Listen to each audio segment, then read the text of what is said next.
বৰপেটা সত্ৰ অসমৰ বৰপেটা জিলাৰ বৰপেটা চহৰত অৱস্থিত এখন ঐতিহ্যমণ্ডিত সত্ৰ। শ্ৰী শ্ৰী মাধৱদেৱে 1505 শকত তথা 1583 খ্ৰীষ্টাব্দত বৰপেটা সত্ৰ প্ৰতিষ্ঠা কৰিছিল আৰু তাত তেওঁ 8 বছৰ ধৰি আছিল। তেওঁ শ্ৰী মথুৰা দাস বুঢ়াতাক সত্ৰৰ প্ৰথম সত্ৰাধিকাৰ হিচাপে নিযুক্তি দিছিল।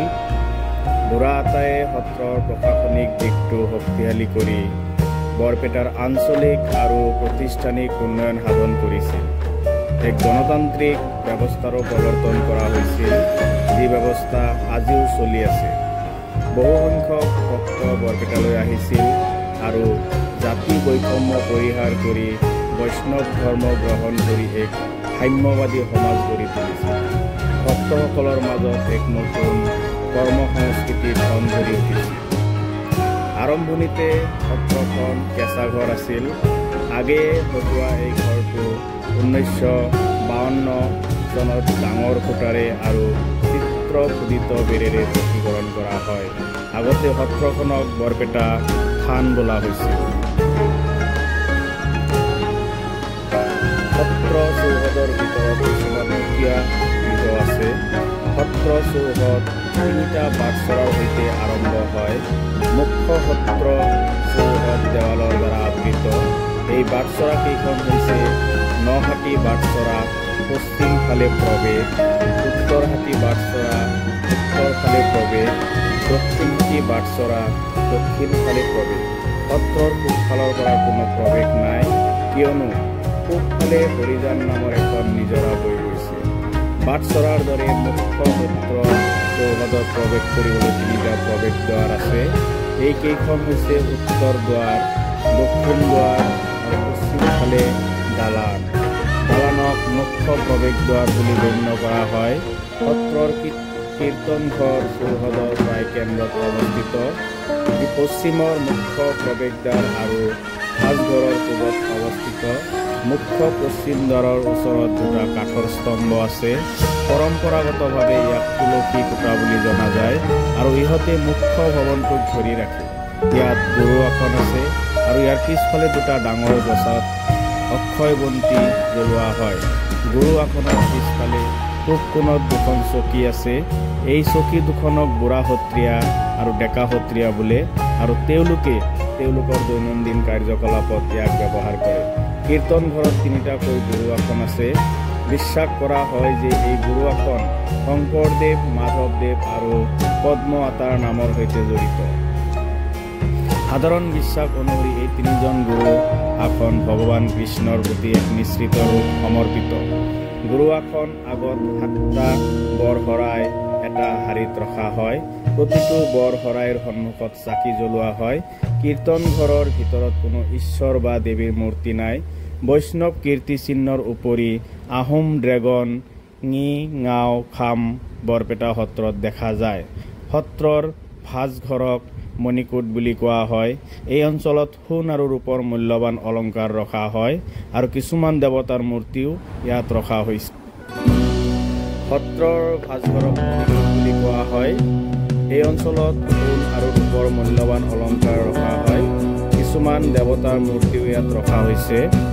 ভাঁজঘৰটো উত্তৰ দক্ষিণ অৱস্থানত কীৰ্তন ধৰণৰ পূবফালে স্থাপিত। ভাঁজঘৰৰ স্থাপত্য শৈলী অনন্য।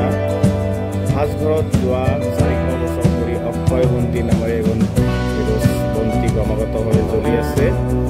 সত্ৰৰ পাঠচাঙে এক বিশেষ স্থাপত্য শৈলীও বহন কৰে। পাঠচাং কাঠ আৰু টিঙেৰে নিৰ্মিত।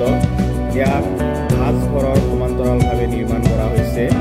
পেটচাঙৰ মজিয়া মাটিৰ পৰা পোৱা 5 ফুট 1.5 মিটাৰ ওপৰত অৱস্থিত। ইয়াত কিছুমান বিশেষ সভা অনুষ্ঠিত হয়। মূলতঃ সত্ৰৰ ধৰ্মীয় আৰু প্ৰশাসনিক বিষয়বোৰ ইয়াত আলোচনা কৰা হয়। ইয়াক ৰজা কংসৰ পাঠচাঙৰ দৰে পবিত্ৰ বুলি বিশ্বাস কৰা হয়। সত্ৰ চৌহদৰ পূবফালে হৰিজান নামেৰে এখন খাল আছে।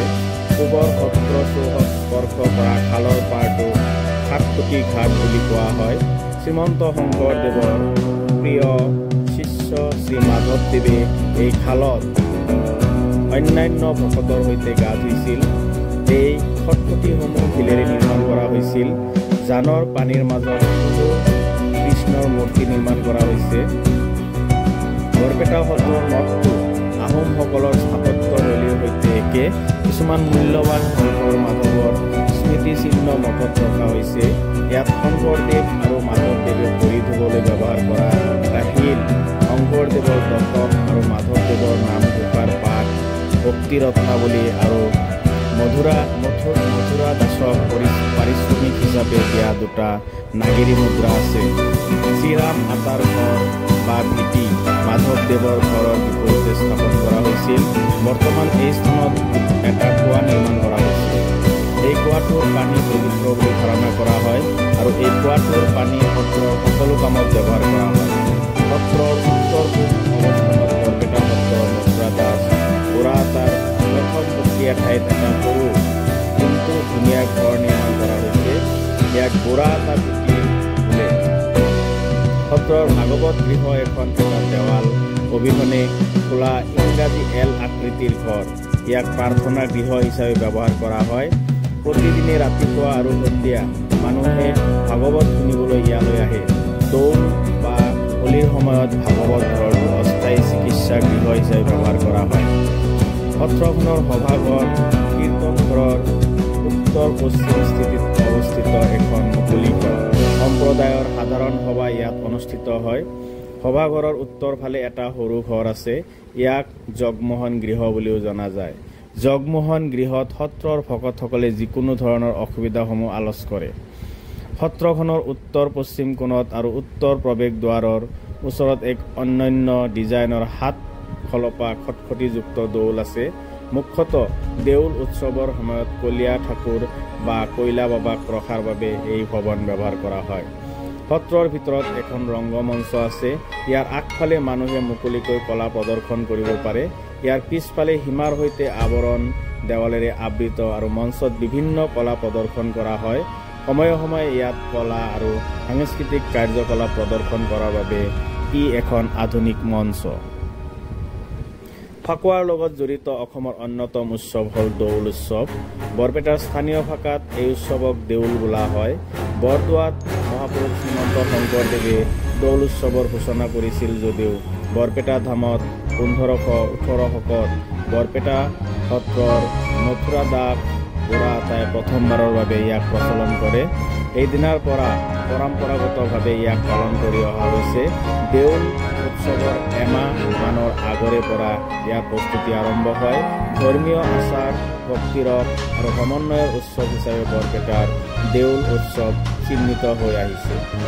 বৰপেটা চহৰৰ মাজমজিয়াত অৱস্থিত হোৱাৰ বাবে সত্ৰখন স্থলপথেৰে সুযোগাযোগ ব্যৱস্থা আছে। নিকটতম ৰেল ষ্টেচন হৈছে বৰপেটা ৰোড। নিকটতম বিমানবন্দৰ গুৱাহাটীত আছে। বৰপেটা গুৱাহাটীৰ পৰা পথ পৰিবহণৰ দ্বাৰা ভালদৰে সংযুক্ত।